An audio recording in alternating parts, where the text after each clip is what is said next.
many parents and states are sold on the idea that you've got to have very small class sizes. And the truth is the research does not support that. In fact, the biggest experiment around reducing class size in California is widely viewed in the research world as a massive loss of money. It was a waste of time and a loss of money.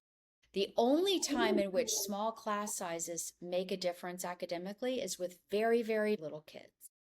The research would support having master teachers who are great at the subject, have access to more kids, and then have smaller groups of tutorials, of support, academic support for those kids too. But I would say the attachment to small class size. Welcome to the show, Dr. Ashley. I'm so excited about today's episode, and thank you so much for taking the time out today to talk with us. Well, thank you for the invitation. Of course. So let's just jump right into it. Can you tell us a little bit about what pluralism in the education policy means, and how is it different from the monolithic system that we currently have in the United States? Mm-hmm. So at the highest level, educational pluralism just means a different way to structure public education such that the government funds and oversees, but doesn't necessarily operate all of the schools. So an example, the Netherlands funds 36 different kinds of schools equally: Montessori, Catholic, Jewish, Islamic. They also have state schools, like we would call public schools, and they hold all the schools to the same standard. So educational pluralism is just a different way to imagine public education that has a lot of diversity built in. By contrast, the system that we have had in our country for 100 years and is now, before that it was pluralistic. Now we're getting more pluralistic, but the kind of uniform school system was all about delivery. There's one kind of school that equals public education. It's the district. Okay, so essentially what you're saying is that the government is funding just the public school system, and that public school system is catering to all types of kids. It's not made separate schools for, say, Islamic schools or neurodiverse children, right? It's just one size fits all. That's correct. In terms of the structure. So the interesting thing is, in educationally plural systems, the structure is very nimble and diverse. Make it very easy for families to start new schools or teachers to start new schools, but there's a common content or a common kind of oversight that all schools have to hit. Educational pluralism is not a market approach to education. It doesn't say just give parents the money and let them do whatever they want educationally. It's a both and. You know, a lot of the parents, the intentional parents, are trying to find answers to what is wrong with our current school systems in the United States. And we see a whole list of problems, but no one has really come up with solutions, or at least it's waiting approval, or it's always in the process. Can you simplify what is going on, or in simple terms, like what are the core problems that our educational system faces these days, and what are some solutions that we as parents can advocate for? Yeah, that's a great question. So I would say, on the positive side, if any school system wants to be successful, there are two levers that they can pull to do good things for kids. Number one is a rigorous liberal arts or academic curriculum that all kids have to learn. Number two, distinctive school cultures, because schools that differ from one another about meanings and values, so Catholic schools, STEM schools, whatever, have a clear mission and focus and purpose, that has an outsized positive impact on student success. On the other hand, there's a huge value in the international research that we find when schools have a really challenging, knowledge-rich curriculum. And I from my perspective, those are the two big levers that we're pulling only selectively, and there are histories behind both of them. But if I were a parent, the first question I would ask of any school is, what's the curriculum? What are you teaching my kids in terms of knowledge? And number two, what's the mission and values of this school? And are all the stakeholders aligned? Mm-hmm. And one of the downsides of a uniform school system where only the district counts Mm-hmm. is it's very hard to differentiate schools on the basis of meaning and values. And so there's kind of a either null or negative effect Mm-hmm. of the culture because the stakeholders aren't all aligned and everyone's not included. How can, I mean, you said that are all the stakeholders aligned? Can they ever be aligned? So if I there's so many stakeholders, right? Yes. Okay. So that's a very good question. So ideally, Mm-hmm. and I'm going to think here about the 80% of the world's countries that Yeah. have pluralistic structures because Yeah. that's really kind of staggering. 80% of the world's countries have variable school types that get funded. But imagine that you were in the UK and you had school age children. You could look to different schools in your neighborhood or across town that were very different from one another, and you had to choose one of them. Mm-hmm. And so the parent is identifying a school that they think of the options best meets their child's needs. So they're Yeah. at least that far invested. The principal and the teachers have come to that school or founded that school based on the mission and values. So, Yeah. as an example, in England, the majority provider of public education for elementary schools is the Anglican Church. Mm-hmm. Catholic schools, right? Catholic Church is right behind it. And so you've got at least agreement across the administrative, parental, and then students know you're going to a Mm-hmm. Catholic school or you're going to a secular school or a Montessori school. This is what the school does. Yeah. And of course, there have to be regulations that say if you're a parent, you sign your kid up for a Jewish day school, you can't then complain that they're teaching a Hebrew course. Yeah. So you can't endlessly churn and complain. This is you go for it, you can affect it, but you can't try to change its values. The problem with a uniform school system where there's one school that every child in that area has to go to is it's going to upset somebody Yeah. because you have to choose a curriculum, you have to choose a disciplinary code, you have to choose how to relate between the staff and the parents. And there's a long history of conflict about values and curriculum in schools. I'm happy to unpack that, but you Yeah. make it less likely to be contentious Mm-hmm. if you have a variety of schools and some shared content. That makes sense. But, I always wonder if we were to adopt the pluralistic approach in the school system in United States, where do we put a full stop? Because every religious community would say, I want X school in this area. Then you have your Montessori, then you have your neurodivergent children. And then even under neurodiversity, you could split that into dyslexia and Right. autism. And then everybody's advocating for their child and being like, I want this type of school and this type of school. And then Yeah. it's chaotic. What's the limit? Yeah, so there are a couple of What is things the on limit? this. So in the countries that have done this for a very long time, the limit is the number of families that would be involved and the amount of funding available. So Yeah. two families are never going to be able to open a school that's fully funded by the state. Yeah. And so that there's a limit on resources and reasonability about the Yeah. numbers, and there's also going to be a limit on the types of schools that are funded based on their willingness to comply with regulations. So Mm-hmm. but the most important one is it's not an unlimited amount of money.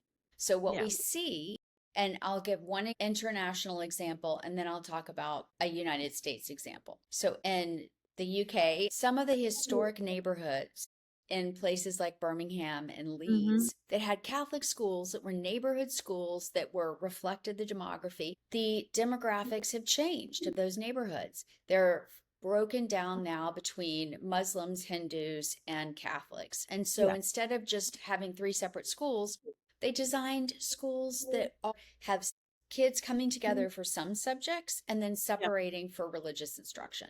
So there are Okay. ways to navigate it as things change. Yeah. The other, in places like Holland, you have to demonstrate that there are enough families that the government should invest. Yeah. And in the United States, the states that have had, in the US terms, choice for a while have been able to navigate this by, if you look at Florida, which has had school tax credits and now ESAs for a very, very long time, you actually have very small schools that meet kids' needs that are very specific. You have schools for kids with dyslexia. Sometimes they are micro schools that are part of the district. So districts can create some of these little micro schools. And then you do, as you rightly mentioned, there are schools for autistic kids. These are not unlimited, Yeah. but the goal is to have as much flexibility. Now, in the United States, we don't tend to see the kind of quality control that they have Yeah. in Europe and Central America, which is a concern for me. But I need to just say that we don't have the pluralism in our country that has both. I want to focus a little bit on the other side of the pluralistic system. My concern is that if we end up in a pluralistic educational system, people of certain, say, religious backgrounds would create pockets. Like there would be these neighborhood pockets where everybody is moving to that neighborhood, of course, to send their kids to that particular school. And then we're not living in civic cohesion, like we're not living as one society, having a similar mission. Let's put it that way. I feel like everybody is in their little pockets and is happy with that. Then that is my biggest concern. Do you have anything to? Well, I think you're asking the right question. I think social cohesion is always a huge issue for Yeah. democracies. And in fact, one of the reasons that the US and other countries started funding education in the first place didn't happen until the late 18th and early 19th centuries. Yeah. Was to create a citizens who were attached to the country and able to govern. And so we always have to ask that question of social cohesion. So I would say two things. No matter how you structure education, you have to be mindful of creating a common conversation across difference. So if you've got a situation of residential assignment where you have to go to school in your neighborhood, that's limiting in terms of socioeconomic status, sometimes in terms of racial composition. So there's no perfect answer here, is what I would say.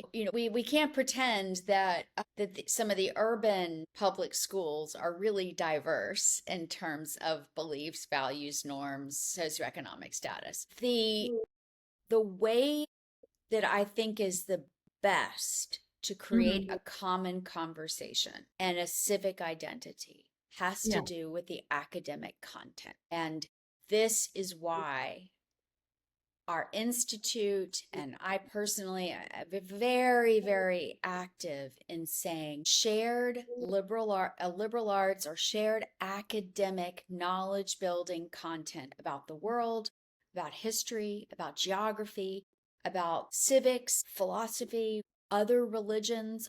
All of this is something that every American kid should learn. Now, so let me give you the good story. The good story is a place like the Netherlands, where parents are habituated to finding a school that meets their needs, and parents know that their children are going to encounter views and philosophies with which the parents disagree, but it will be done in an environment that feels safe. So the Netherlands funds, as I said, 36 kinds of schools. You might go, and the government requires comparative religion and ethics. But So, is if you're saying they're funding 36 different types of schools, and of course it's public funding, is it restricted to a specific neighborhood? Like, for example, if I'm it's living... not. It is not. It is not residentially assigned.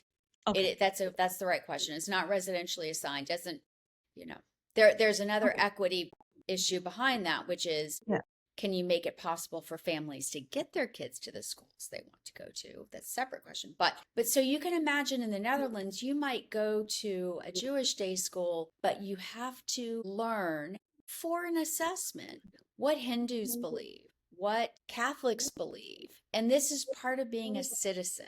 Now, in the United States, we're not ready for that. Most of our parents, I've actually worked in school systems in which parents felt that it was indoctrinatory to expose kids to different Yeah. beliefs. So, but that's how they handle it. And there's a lot of research about the value of shared knowledge. Yeah. I'm going to ask a very controversial question, but and feel free to completely dodge that. Go ahead. There are certain religions or cultures where they do not want their children to learn about different religions. Yep.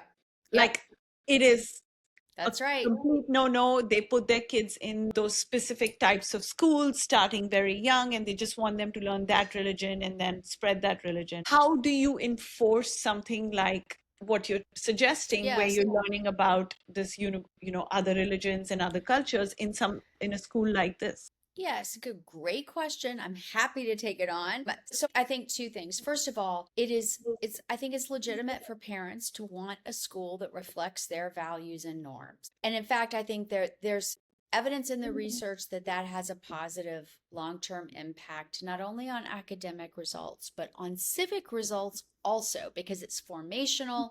The stakeholders are agreed. However, at a certain age, students need in that safe environment to experience things through the curriculum that the parents might not agree with.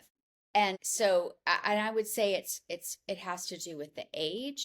So maybe not in elementary school, but starting in middle and high school, let's talk about what a different religion is and teaches. Now, you don't have to teach it as truth. Obviously, you won't. You could even say, here's what Karl Marx believed. You Yeah. have to understand this intellectually. Here's our school disagrees with that, but Yeah. you need to know what it is. And I think it's how do you enforce it? You enforce it by saying we will only fund schools that are willing to teach exposure to certain things in certain grades. Now, the United States is very far from that for Yeah. a different historical reason, and I'll just name it, which is that our school systems have not focused on mastery of core content for 100 years. This in the humanities, we have focused on skills, the skill of finding the main idea, the process of learning rather than learning in particular. And so we are so far away from talking, and as a general matter, from talking about specific content that it would require several steps to get us there. As much as I agree with what you're saying, a part of me also feels that will the United States even be a democratic nation if one religion or one culture eventually becomes so large Yeah. and then it just completely takes over? Because that has happened in countries where Concern. I have the same concern. And I would say you're actually talking about demography. And there are certain subsets of religions that really do not believe in the separation of church and state. And this is why education is so critical, there are two things I would say. One is about immigration policy, which is ensuring that if you come to this country, you believe in liberal democracy in some way. Yes. Yeah. Right. That's not an education space. That's an immigration policy space. In the education space, requiring students to understand how our Constitution is structured, what the separation of powers means, what it means to have religious freedom but not religious establishment. This is really important. If our population doesn't know that information, which by the way, a lot of adults don't know that. Don't know. Then we don't listen. Democracy is fragile. It's not something to take for granted. It is a precious achievement. And I will say, I spend a lot of my time working on the social studies curriculum, on civics interventions, on building up the knowledge about democracy. That's a huge area of our institute's work, of my work, and it relates to your question. Yeah. So that because in a pluralistic democracy, we should enable communities of meaning to live and operate, but they have to comport with the laws and the requirements of living in a liberal democracy. Yeah. That makes sense, but I think that is a very hard thing to achieve. But I would just point out here Yeah. that there are all kinds of fundamentalisms, and some are secular, Mm-hmm. some are religious, Yeah. and we have so much freedom of religion in our country that we can't restrict what people believe, but we Yeah. can put guardrails around behavior. Yeah. You mentioned the United Kingdom. I went to college there and I have some friends there who are paying an enormous amount of money every year for their children's private education. And this is elementary school. I've never really understood where is the state funding going if they say that the public schools are not good. What is happening here? Is it similar to the United States where the private schools have this elite, aura to it and the brick and mortar is fancy? That's why parents are sending their kids, or the public schools are just so bad that you cannot send their Well, kids? it's an interesting question. I would say that the UK school systems have changed a lot in the past 30 years because they've had a proliferation of new schools.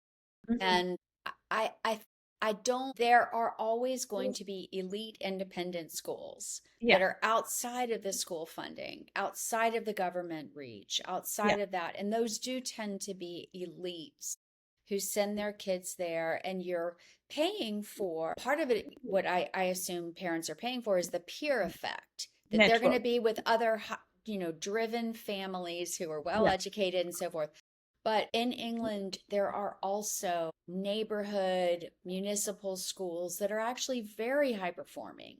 Yeah. That Okay. that may be religious, may not be, that may be pedagogical and not be. There's just there's a mosaic of schools. And the Okay. government has their oversight is something called Ofsted, which is Mhm. about the Office of Standards. It's a third party, and they inspect, conduct site visits, academic reviews of all the schools that receive funding. And they will target, if there are really dreadful schools, they will intervene. Mhm. And they'll actually end up closing schools, which is something that we don't do in the United States. Something I learned recently is that you can close a charter school, right? If But it's not performing well. that's the great thing about charter schools is that the way the laws are written, and there's variability in the laws, that if a charter isn't performing, it can and should be shut down. We don't apply that to districts, and Okay. that's a shame for kids.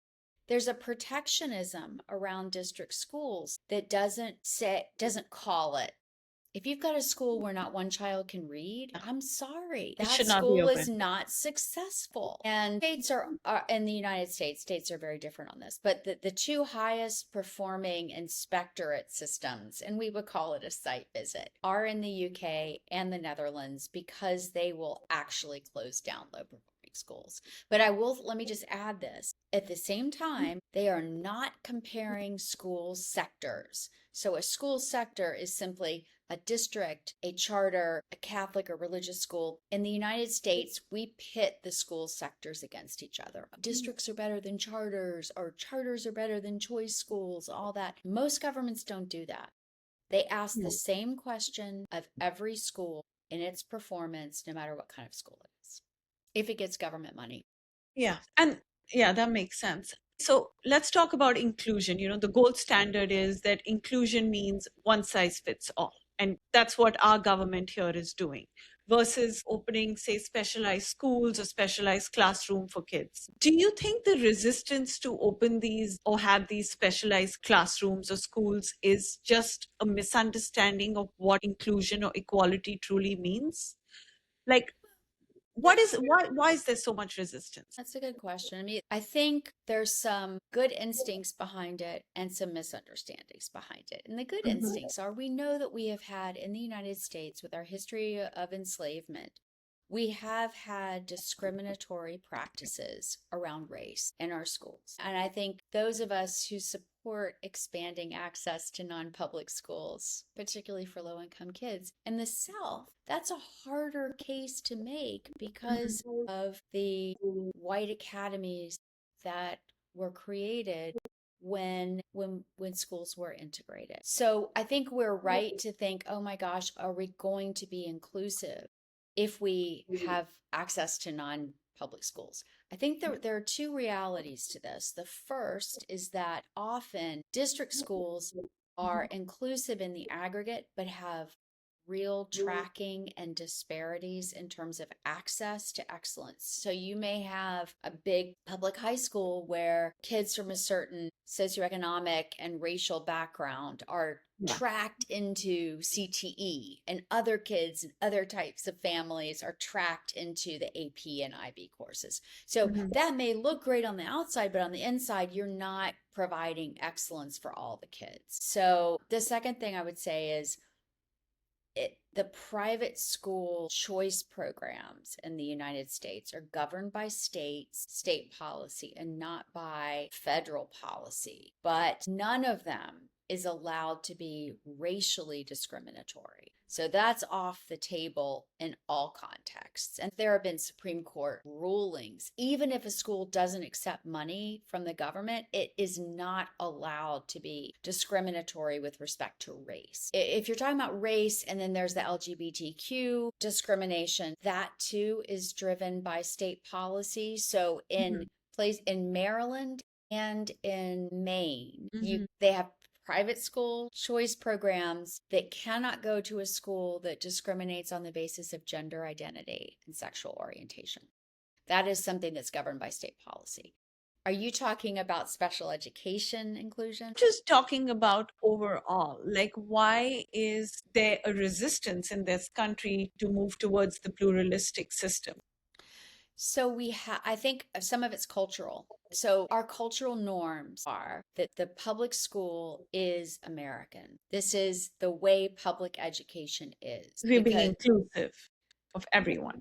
Right. And when you say inclusive, I just want to be clear, residential assignment to go to your neighborhood school is not necessarily inclusive, because you can't cross lines to go somewhere else. When my mom was in public high school, you couldn't go there if you didn't live within the bounds. And so you weren't including African Americans who were, their housing policy has driven a lot of this. And so, but I think our sentiments, our experiences can be very wrapped up in our notion of the inclusivity of public schools. Incidentally, when it comes to special education, it is the case that every district has to provide for all students. It is not the case that every school does. So in a large district, if you have a child with special educational needs, they're not obligated to put you in any school you want, but they must serve you. So the question is, how do you best care for special education children in a pluralistic setting? And there are various ways to do that. Yeah.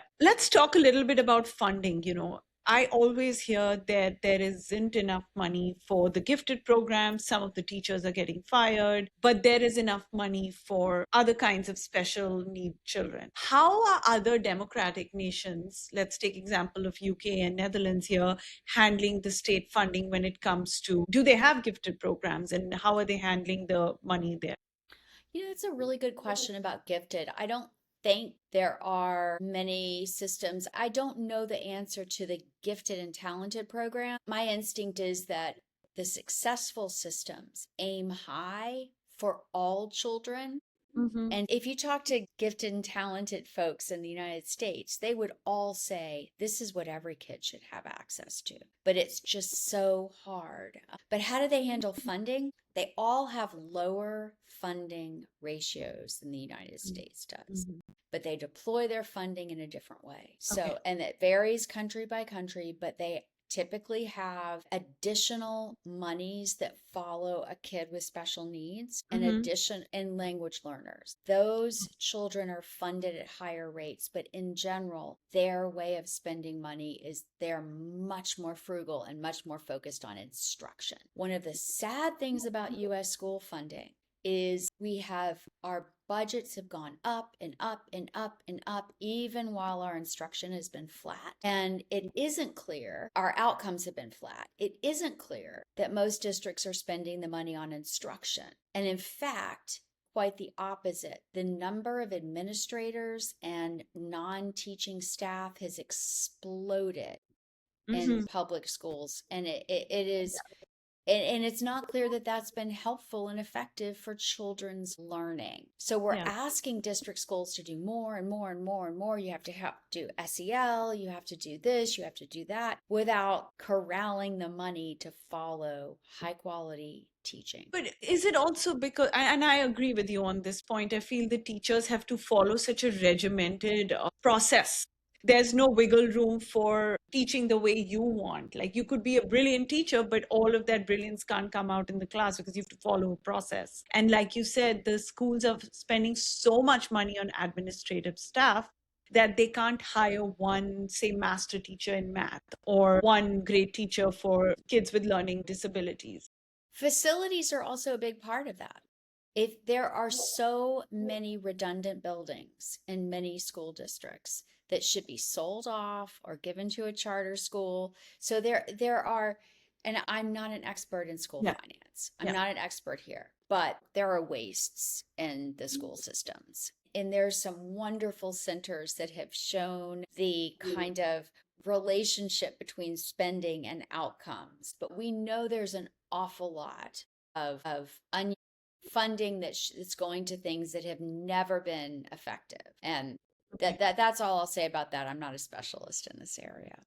We have this cookie cutter way of teaching our students, right? It's like the factory model of learning. Do you have any data that actually tells you or has a link between the school structure versus the student outcome? Like, Well, so there are two different things. So in the United States, I would characterize the current situation as, for public funding in public schools, a uniform school system with a wild array of content. So our institute works a lot on the content side of the house. And I can tell you that very few systems have really consistent curriculum and content across a school or a district or a state. So we've done many, many studies and have found, and this is nationally normed as well, that most teachers are creating their own lesson plans from an eclectic mix of sources like Google, Pinterest, and Teachers Pay Teachers. And so part of what needs to happen in that context is teachers learning what the difference is between high and low quality curriculum and then working together with a high quality curriculum to make sure kids are getting a runway. Because even if an individual teacher is great at designing lesson plans, the odds from a child's perspective of getting a systematic knowledge building education is basically zero. So that's one problem. We do have quite a bit of research that schools that are distinctive and chosen by parents have better academic outcomes. And you think about it, there are 1,000 different reasons why a given school might not work for a given child. In the aggregate, in the United States, and this is reflected around the world, schools that have distinctive missions and values are organic communities that are chosen by families have better outcomes in the aggregate. Now, I will tell you as an education researcher, I would never say charter schools are better than district schools or Catholic schools are better than charter schools because there's so much variability within every school sector. Some district schools change the life trajectory for the kids in them. Some charter schools are miserably underperforming. So there's no one great type of school, I would say. The system is also lacking in vetting the teachers well. The teachers are cut out so thin. We're expecting them to be everything for everyone. You know, they're kids they're sensitive in the classroom, they're neurodivergent, and then they're also kids who need silence. So then the teachers are catering to so many different kinds of kids. So in that aspect, I do agree with you that we should have a different schooling system for different kinds of students. But that's a whole different debate regarding teacher qualifications, I think. But it matters because it matters in that in the highest performing countries, where instead of skills and process, you're focusing in the K to 12 space you're focusing on mastery of core content. And then you have to take exit exams to graduate from high school. And then the teachers have to specialize in a subject in high school and in college. The teachers in the classroom are subject matter specialists and they know where the subjects are going, but we don't have that virtuous cycle. So when our teachers step into the classroom, They haven't taken exit exams. They haven't had to master huge amounts of knowledge. And it's not their fault. It's just the way our systems have developed. So there's not that virtuous circle of curriculum, exit exams, and teacher preparation. Just to understand this correctly, in other democratic nations like UK or Netherlands, do they have schools for neurodivergent children? They do. They have Okay. schools for neurodivergent children. Many of the schools have a mission to have neurodivergent children integrated. So there's huge variability, and there's going to be, even in our country, you think about the Catholic school systems. Some Catholic school systems have special needs kids integrated into their school. Others don't. There's variability. So it really depends on the country. And again, within each country, there is variability. But I wouldn't say as a matter of principle, here's how schools do it, or here's how governments do the issue of special education. The point is, if you have a pluralistic system, there's a more nimble mosaic of schools, and families can say, I want my child in a school that bridges those divides, or I want my child has needs that are so intensive, I want them to be in a very small, very focused community, because children are different. Yeah. And then there's also the other set of parents who are always struggling to find a more challenging environment for their students, who need that extra, they just are okay with the current curriculum and they want to do something more challenging. That's right. And then there's variability in how much time and experience and social capital parents have. So when we're talking about systems where families have to choose, it's really important to have parent advocates that are right there to help families. And this is true even when you have choice within a public system. So Baltimore City Public Schools, every secondary parent has to choose a high school.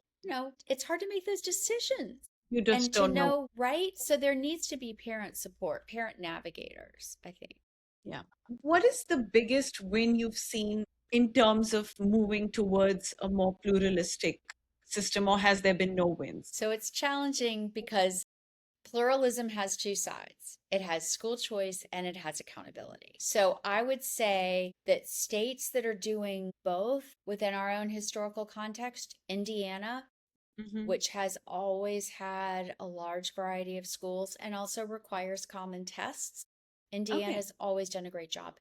It's interesting. Arkansas has a new choice program, and all the students have to take some kind of assessment, and they analyze it for results.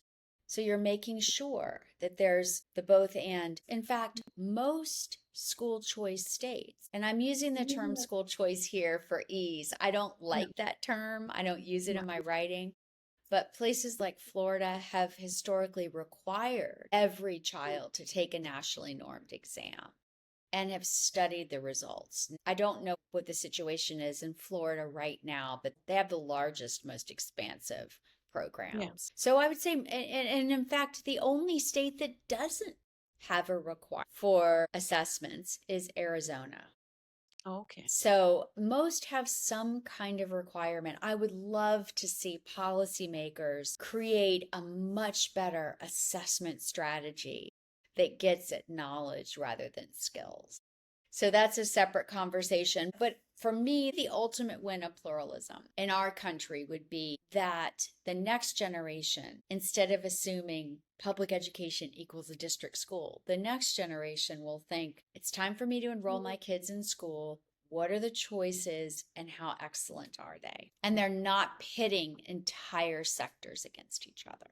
That's the most discouraging part about education policy right now, is that you've got leaders, the national and state level and the advocacy level, who have a lot of venom about other school sectors. And I think that's an unnecessary and unfortunate waste of energy instead of focusing on student learning. Yeah. Do you see it ever happening? Yes, absolutely. I do. I don't think there are any guarantees, but I see, yes, we're moving in that direction. One great example, and you asked about wins, Washington, D.C. 50% of the children in Washington, D.C. attend a charter school. 50% attend district schools. It's a little bit less than that because they also have a private school choice program that's been very effective. It's been studied and very effective. Many young parents now don't know whether the school they're enrolling in is a district school or a charter school because they've hit that tipping point that it's normal. No one's going to take the charter schools away. And that's what you want, where all the fighting about which kind of schools are better is done. You're not weaponizing research. You're focusing on excellence for every child in every school. Is there one thing that you look at data a lot that the average parent knows to be true about education and that the research actually proves is wrong? Ooh, that's a good question. So I would say the class size debate. Many parents and states are sold on the idea that you've got to have very small class sizes. And the truth is the research does not support that. In fact, the biggest experiment around reducing class size in California is widely viewed in the research world as a massive loss of money. It was a waste of time and a loss of money. The only time in which small class sizes make a difference academically is with very, very little kids. The research would support having master teachers who are great at the subject, have access to more kids, and then have smaller groups of tutorials, of support, academic support for those kids too. But I would say the attachment to small class size, it's hard. That's just not borne up by the research. Now, if I'm a parent, I want my children, if I've got a huge classroom of kids that's not well taught and a small classroom of kids that is well taught, I'll take the small classroom anytime. But if you've got a choice between a fabulous teacher in a big class and a terrible teacher in a small class, you're much better off with. So how would you define a big class and a small class? What would be the ideal number for a big class and a small class? That's not my area. I can't answer. I would say we it depends on the quality of the teacher, but it's impossible with finances to get class size in district schools much lower than 18, 19, 20, 21. But you have to get much lower than that before it would make a big difference. Wow. Well, thank you so much, Dr. Berner. This has been such a fantastic podcast. I've learned so much. And thank you so much once again. Thank you once again for the invitation. Of course. If this podcast was valuable to you and you enjoyed it, please like, subscribe, and share. I will be putting all of Dr. Berner's details in the description section below. Feel free to reach out to her if you have any questions. Until then, this is Rishanka Jones signing off.